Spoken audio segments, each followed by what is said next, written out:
దాని గురించి తెలిస్తే మగవాడికి లైఫ్లో జబ్బే రాదు. P అని నేను ఒక సబ్జెక్ట్ తయారు చేశాను. P అంటే ప్రొస్టేట్, P అంటే పీరియడ్స్. మగవాళ్ళకి P ఏంటి? ప్రొస్టేట్. ఎక్కడుంటుంది చెప్తాను. చాలా మంది తెలీదు ప్రొస్టేట్ ఎక్కడ ఉంటుందో తెలీదు. ప్రొస్టేట్ని కాపాడుకుంటే నువ్వు లైఫ్ లాంగ్ మగాడివే అంతే. ఇంకా దాంట్లోనే అన్నీ ఉన్నాయి, మగతనం కూడా కలిసే ఉంటుంది అనమాట. ప్రొస్టేట్, పీరియడ్స్ 45 సంవత్సరాల దాకా చక్కగా పీరియడ్స్ వాళ్ళకి వచ్చినాయి అనుకుందాం. 50 years దాకా వాళ్ళు బ్రహ్మాండంగా ఉంటారు. పీరియడ్స్ బాగుంటే లేడీ లాగా ఉంటుంది. ప్రొస్టేట్ బాగుంటే మగాడు లాగా ఉంటాడు. కొట్టండి. దట్ ఈస్ ఇవన్నీ తెలుసుకోవాలి. డబ్బు సంపాదించుకోవడానికి అన్ని మార్గాలు ఉన్నాయి. మీరు అన్ని రియల్ ఎస్టేట్ చేయండి, చిట్ ఫండ్ చేయండి, వ్యాపారం చేయండి, జాబ్ చేయండి, సర్వీస్ చేయండి, సార్ లాగా ఒక మఠం తయారు చేయండి. కానీ ఇవన్నీ చేసిన 24 గంటలో 1 గంట హెల్త్ గురించి ఆలోచించండి. అంతేనా? మీ బాడీ ఏం చెప్తుందో. ఇప్పుడు సపోజ్ మొన్న ఫోన్ చేశారు చంద్రశేఖర్ రెడ్డి గారు, నిన్న మార్నింగ్ ఫోన్ చేశారు. మా బ్రదరు స్ట్రోక్ వచ్చింది, హాస్పిటల్కి వెళ్ళారు. వాళ్ళ బ్రదర్ మీతో పాటు విజయవాడ వచ్చారు మీటింగ్కి. హార్ట్ స్ట్రోక్ వచ్చింది, స్టంట్ వేశారు కదా. స్టంట్ వేశారు. ఆయన ఏజ్ ఎంత? 72. So very good. ఇప్పుడు నా క్లాస్మేట్స్ అందరూ కూడా చాలా మందికి స్ట్రోకులు వచ్చినాయి, బైపాస్ చేశారు, స్టంట్లు వేశారు. ఒకటికి బ్రెయిన్ ప్రాబ్లం, ఒకటి పెరాలసిస్ ప్రాబ్లం. మరి నేను 37 దేశాలు తిరిగాను, రోజుకు 10 గంటలు నిలబడి మీటింగ్స్ చెప్తాను. మరి నాకు ఈ రోజు వరకు స్టమక్ పెయిన్ తెలీదు, జ్వరం అంటే తెలీదు, జలుబు తెలీదు, మోషన్ ప్రాబ్లం తెలీదు. ఎందుకంటే నేను వెల్నెస్ లో ఉన్నాను. That is important. వెల్నెస్ లో ఉన్నాను. నేను ఈరోజు ఉదయం 3 గంటలకే హైదరాబాద్, మరి 5:30కే వందే భారత్ ఎక్కాలి కదా. సో నేను హైదరాబాద్ నుంచి ఇక్కడ 8:45కే వచ్చాను. కానీ లోకల్ వాళ్ళు మాత్రం, ఎందుకంటే వెల్నెస్లో ఉండండి. వెల్నెస్లో ఏదైనా చేసుకోండి, నేను చేస్తానట్లా. మీ వెల్నెస్లో ఉండండి. మీ యూరిన్ ఎలా ఉంది, మీ మోషన్ ఎలా ఉంది, మీ పీరియడ్స్ ఎట్లున్నాయి, అసలు మీ యొక్క జీవన విధానం ఉంది, మీ సెక్సువల్ లైఫ్ ఎలా ఉంది, మీ సంసారం ఎలా ఉంది, ఒకసారి చూసుకోండి. ఏముంది, అంతా అయిపోయినా చూసుకుంటే ఏమీ ఉండదు. ఐసీయూలో చూసుకోవాలి ఏదైనా ఉంటే. చాలా మంది క్లాస్ చెప్తే ఐసీ, ఇటువంటి ఎన్ఓసి అంటారు కదా, చివరికి వాడు ఐసీయూ. నిజం చెప్తున్నా, అబద్ధం కాదు. ఇది చాలా అవునా కాదా?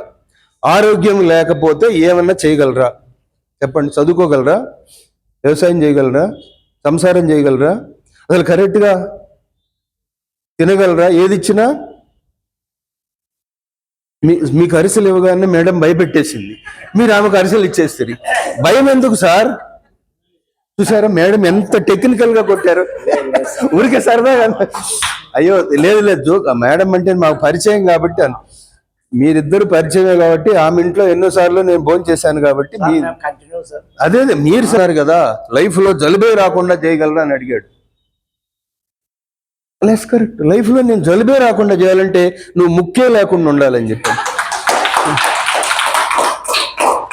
ముక్కు మూసేసామనుకోండి, జలుబు ఎక్కడి నుంచి వస్తుంది? మరి దాన్ని ఏమంటారంటే ఓవర్ యాక్షన్ అంటారు. యాక్షన్ చేయొచ్చు కానీ ఓవర్ యాక్షన్ చేయకూడదు. సో అది దూకొచ్చు కానీ మరి పైనుంచి దూకకూడదు ఫ్లైట్. This is important. అందుకే వెల్నెస్ అంటే ఇది. ఇప్పుడు సార్ వాళ్ళ బ్రదర్ ఉన్నారు. ఎందుకు? ఇప్పుడు మన కంపెనీలో మేము దాదాపుగా 6 డైరెక్టర్లు ఉన్నాం. ఒక డైరెక్టరు ప్రాబ్లం డయాలసిస్లో ఉన్నాడు. పెట్టక ముందే కంపెనీ బండి. మొన్న మీరు చెప్పిన సార్కి బ్రెయిన్లో బ్లీడింగ్ అయింది. ఎస్. లాభం ఏంటి? What is? నువ్వు కంపెనీ పెట్టినా కూడా నువ్వు యూజ్ చేసుకోవాలి కదా. వాళ్ళు ఎంతసేపటికి రియల్ ఎస్టేట్ గురించే ఆలోచిస్తున్నారు. కంపెనీలో హెల్త్ నా మీద వదిలేశారు, ఒక 2 మీద వదిలేశారు. మరి మిగతా వాళ్ళు మీరు బాగుంటేనే కదా. 100 ఎకరాలు ఉంటే 1000 ఎకరాలు ఉంటే బాగుంటేనే కదా. రేపు సపోజ్ రైట్ సైడ్ బ్లీడ్ అయింది, లెఫ్ట్ సైడ్ పెరాలసిస్ వచ్చింది. ఇందాక సారు పెరాలసిస్ గురించి మాట్లాడారు. రైట్ సైడ్ ప్రాబ్లం అయింది, లెఫ్ట్ సైడ్ పెరాలసిస్ ఎందుకు వస్తుంది? ఈ ప్రతి బ్రెయిన్ నుంచి ప్రతిదీ బ్యాక్ బోన్ నుంచి కనెక్ట్ అయి ఉంటుంది. ఇక్కడి నుంచి నరాలు దీనికి కనెక్ట్ అయి ఉంటాయి, ఇక్కడి నుంచి నరాలు దీనికి కనెక్ట్ ఉంటాయి. ఏవైనా వీటిని ఏమంటారు? బ్రెయిన్ లో ఉన్న వాటిని ఏమంటారు? నెర్వ్స్ అనరు, న్యూరాన్స్ అంటారు. న్యూరాన్స్ అంటారు. న్యూరాన్స్ అంటే ఒక తలలో వెంట్రుక కంటే ఇంకా చాలా సన్ననివి న్యూరాన్స్. సో ఆ న్యూరాన్లో ఒక్కటి తెగిపోయినా నీకు పెరాలసిస్ వస్తుంది. ఒక్క దాంట్లోంచి ఎనర్జీ ప్రసరించకపోయినా నీకు మోషన్ ఆగిపోతుంది, యూరిన్ ఆగిపోతుంది. ఒక నర్వ్ తెగిపోతే నీకు సెక్స్ ఆగిపోతుంది, ఇంకో నర్వ్ తెగిపోతే ఎప్పుడూ మోషన్ వస్తుంది, ఇంకో నర్వ్ ప్రాబ్లం వస్తే ఎప్పుడు యూరిన్ వస్తుంది. చూసారు, అన్నీ బాగుంటేనే ఈరోజు, చనిపోతే రేపటికి రెండవ రోజు, అంతే కదా. చనిపోతే రేపటికి ఎన్నో రోజు అయిపోయింది. ఎవరైనా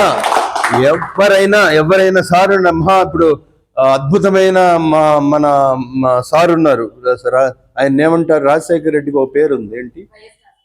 కాదు, మహానేత. రెండో రోజు ఏమైంది? మర్చిపోతారు. ఇందిరాగాంధీ మర్చిపోలేదా?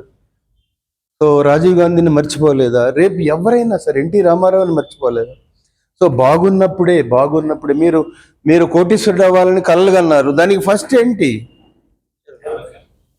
నేను కోటీశ్వరుడు అవ్వాలి అంటే ఎంతమందినో కలవాలి, ఎంతమందినో చేయాలి, డ్యూటీ చేయాలి. మరి వాళ్ళిద్దరూ ఆఫీస్ బాయ్ నువ్వు, మరి ఇవన్నీ చేయాలంటే నీకు ఆరోగ్యం ఉండాలి కదా.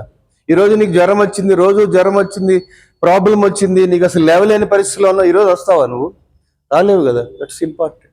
కరెంట్ ఉంటేనే లైట్ వెలుగుతుంది, ఎనర్జీ ఉంటేనే లైట్ వెలుగుతుంది.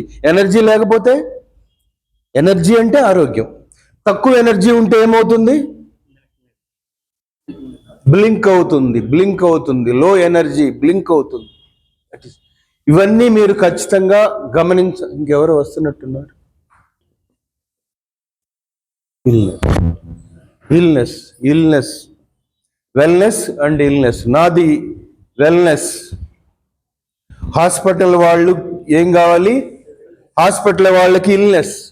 హాస్పిటల్ కట్టిన వాళ్ళు ఎవరి కోసం ఎదురు చూస్తారు? పేషెంట్స్ కోసం ఎదురు చూస్తారు. ఒక 10 కోట్లు పెట్టి హాస్పిటల్ కట్టారు మీరు, you are waiting for patients. అంటే పేషెంట్లు ఆరోగ్యమా అనారోగ్యమా? అనారోగ్యం. హాస్పిటల్ కట్టిన వాడికి ఎక్కువ మంది ఎవరు కావాలి? అనారోగ్యవంతులు కావాలి. హాస్పిటల్ కట్టిన వాడు రోజు ఏం ఆలోచిస్తాడు? ఏంది ప్రజలు ఇంత, నాకు ఈరోజు ఎవడూ రాలేదు, ఎవడికి జ్వరం రాలేదా, దగ్గు రాలేదా, క్యాన్సర్ రాలేదా, పెరాలసిస్ రాలేదా, అసలు ఎవడూ రాలేదు. ఈరోజు జనవరి 1 కనీసం ఒక్కడొచ్చినా బాగుండు, జనవరి 1 ఇంతవరకు బోనీ కాలేదు. అంటే హాస్పిటల్ కట్టిన వాళ్ళు నెగటివ్ ఆలోచిస్తారా, పాజిటివ్ ఆలోచిస్తారా? నెగటివ్. అంటే ఒక హాస్పిటల్ ఉన్న బజార్లో నెగటివ్ వేవ్స్ ఉంటాయా, పాజిటివ్ వేవ్స్ ఉంటాయా? Negative waves. వాడు ఎంతసేపటికి అనారోగ్యం ఉంటేనే వాడి బిజినెస్ ఏంటి? ఇల్నెస్. అదే ఈమెన్ మీటింగ్ జరుగుతుందనుకో బజార్లో, ఆ బజార్లో ఏం వేవ్స్ ఉంటాయి? ఎస్. ఈమెన్ అంటే నేనేనయ్యా. అదే ఈరోజు వస్తే వాడేవాడు గుండుగాడు అంటే నేను. సో ఈమెన్ అంటే నేనే.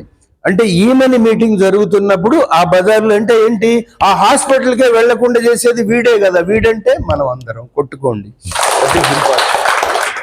సో హాస్పిటల్కి వెళ్లకుండా చేయటం, నా మీటింగ్ వల్ల 2 లాభాలు. ఒకటి, టైం సేవ్ అవుద్ది. రెండోది, టైం సేవ్ అంటే హాస్పిటల్కి వెళ్ళావు ఈరోజు, ఎంఆర్ఐ రాస్తాడు, అది రాస్తాడు, అక్కడ ఆ టెస్ట్ ఈ టెస్టులు రాస్తాడు, పెట్ స్కాన్ అంటాడు, ఆ స్కాన్ అంటాడు, ఆ రోజు అంతా సరిపోయింది. ప్రసాద్ రెడ్డి గారు స్కూల్కి వెళ్లకుండా ఏం చేయాలి? ఆ రోజు లీవ్ పెట్టాలి. Number 1 time waste, salary waste. Number 2 తర్వాత ఇంట్లో వాళ్ళకి, సార్ హాస్పిటల్కి వెళ్ళాడు, ఏమైంది? ఎస్, నేను 3 స్టెంట్లు వేసుకొని బయటకు వచ్చాను. అబ్బా ఎంత ఆనందంగా ఉంది కదా. సో 3 స్టెంట్లు, మూడిటికి ఫుల్ అయింది అనుకోండి, ఏం చేస్తారు? బైపాస్. 1 స్టెంట్, 2 స్టెంట్లు, 3 అయితే ఇంక అవసరం లేదు. ఇంకా 3 అయితే 3 మనకి ఏంటి?